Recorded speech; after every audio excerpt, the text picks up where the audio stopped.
Before this video starts, I just quickly want to say that if you want to support me tremendously, you can go down to the bottom right corner of the Fortnite item shop and type the code MARINTM. Thank you so much, and that right there was a advertisement. Endgame kills, one of the most difficult topics to talk about on YouTube. But in today's video, I'm going to be trying to be as concrete as possible, make this an easy to understand guide on how to get more endgame kills. So without further ado, let's get right on into it. Step number 1, confidence. I know that there's gonna be some dude out there laughing at this point, but the reality is the more confident you are, the more likely you are to succeed in a fight. Work on self-improvement and confidence. Building that I'm gonna shit on this kid mentality can really pay off. To name a few pros that has this mentality, we have Mongrel, Clicks, and last but not least, Sane Season. Number 2, box fighting strategies. Endgame is more or less a moving box fight between tons of players, and the same box fighting strategies apply here as when you 1v1 your friend. Obviously, you need to be more aware and cover your sides.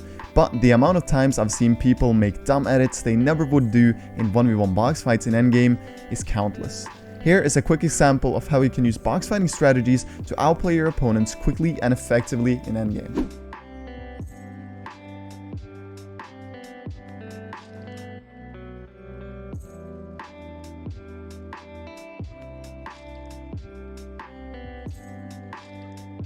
Number 3, positioning. Positioning should probably have been point number 1 in this video, because positioning is everything. Positioning is one of the key factors in succeeding in both endgame, early game, and mid game. However, you can't always expect to get the best position possible in every endgame, and being greedy for a position can cause you to lose a game. I've seen this countless of times. Even in mid game, people think, hey, we gotta go center in this circle. And even though that might be a good thought theoretically, it isn't always the best play when looking at the game you are in. Seeing how many players remain and realizing that you're on the heavy contested side of zone or not is important to succeed on getting endgame eliminations. Number 4, awareness. Position and awareness kind of go hand in hand, as positional awareness is key to almost everything in competitive Fortnite.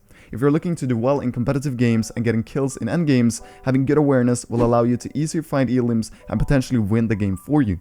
An example is, if you have good awareness and realize a guy gets sprayed, you might get lucky and get the last shot. Elims like these are game changers and will definitely benefit you and your competitive placements. Lastly in this video, we gotta talk about when and how to go for endgame eliminations. In endgames, and needless to say, things can get pretty hectic.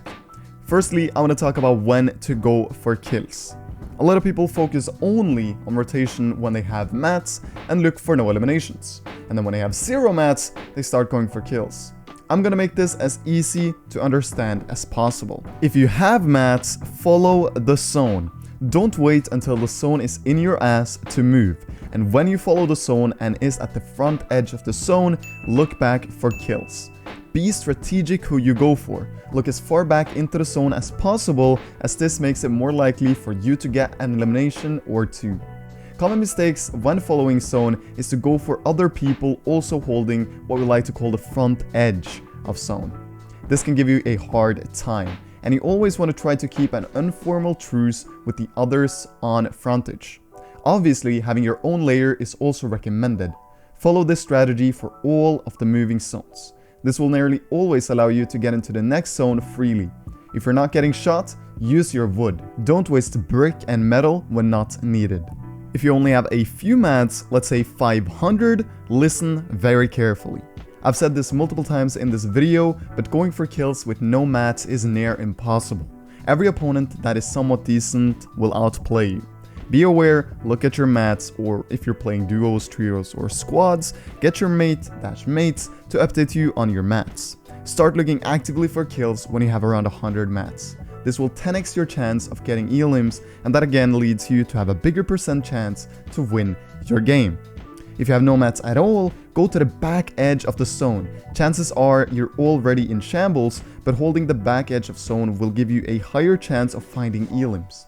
An EU pro by the name Chapix always does this when he finds himself with no mats. And then when he finds a kill and gets a refill on mats, he takes high ground like a madman with the mats he got from the kill. Incredible strategy that surprisingly works very often. Thank you so much for watching this video, everyone. I hope I cleared up some things on how to get a few more endgame eliminations. Personally, I've become so much better at getting endgame elims that I just wanted to make this video. Hopefully it was easy to understand. If I missed anything in this video, be sure to comment that below. If you are new around here, a subscription is always appreciated, and if you haven't already liked the video, be sure to do so as well if you did like it. And if you want to support me further, you can use code MarinTeam in the bottom right corner of the Fortnite item shop. With that said, everyone, I'll see you all tomorrow with a brand new video. Until then, take care.